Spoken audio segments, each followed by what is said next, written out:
Hey everybody, this is Michael J. Flores for 5 with Flores. Today we are going to do a basic overview of the standard red deck. I guess there are a couple of different ways to play the deck, so I'm going to work with the kind we typically call demigod deck wins.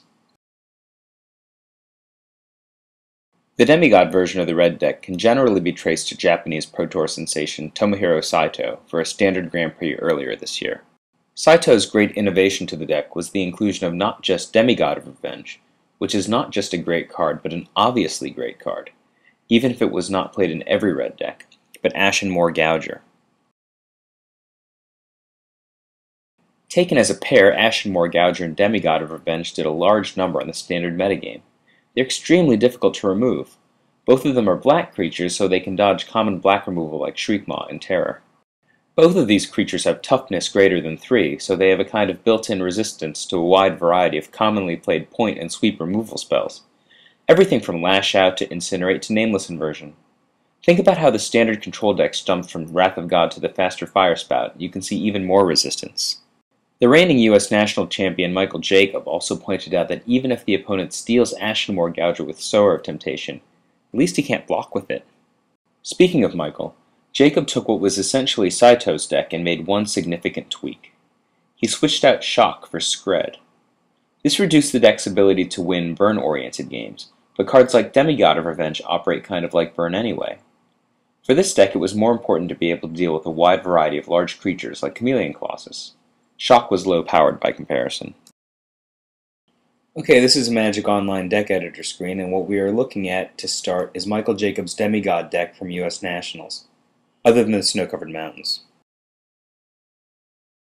The first part of these videos is just going to be an exercise in how we move around Michael's highly successful deck and port it to Shards of Alara standard based on card rotations. I didn't actually want to use any Shards cards for this deck, so it was convenient enough to work on Magic Online even before the new cards were released. First of all, I'm just moving all the cards that are rotating into a separate pile so we can view them discreetly. Mages of the Scroll, Blood Knight, Keldon Megaliths, Mages of the Moon, and Skred.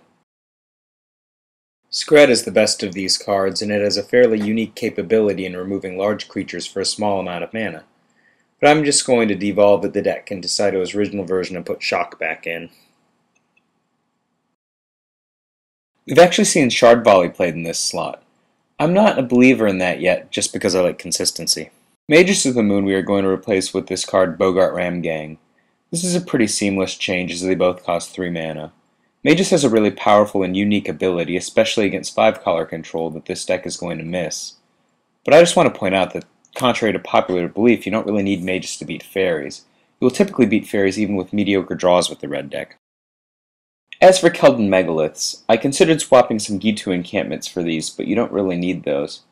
The deck has a fair amount of 1-mana plays. Plus, you really want your 5th land to come into play untapped for the Demigod. So I'm just going to play Mountain. The specifics on Blood Knight are kind of irrelevant. We're going with Vexing Shusher just because I personally like blue decks the best. This could be Stigma Lasher or even Painter's Servant if you want to test a backlash strategy. As for Mages of the Scroll, I'm going with Tattermunge Maniac because the format is going to have a fair amount of comes into play tapped lands. This guy should be money if you play him on turn 1. Just a great card against control. This is my playtest red deck, which you've seen in at least 2 videos by now. Following are some additional cards that I'd be willing to test, though. Hell's Thunder. I actually prefer that in the Fujita red deck, which has Shamans and Elementals, but it might end up being staple here. That deck is much more aggressive early, and you have a slight synergy with Smoke Braider, which is already played in that deck. In this deck, you get to deal 4 damage, which is also good. Lash Out. This might actually fit the Skred slot better than Shock. It is a different amount of mana, but maybe that's okay. First of all, Lash Out is just awesome. It might just be better than Incinerate even in a straight red deck. Subtly, this card can help dig you to that critical 5th mana you need to play Demigod of Revenge. Painter's Servant and Chaotic Backlash.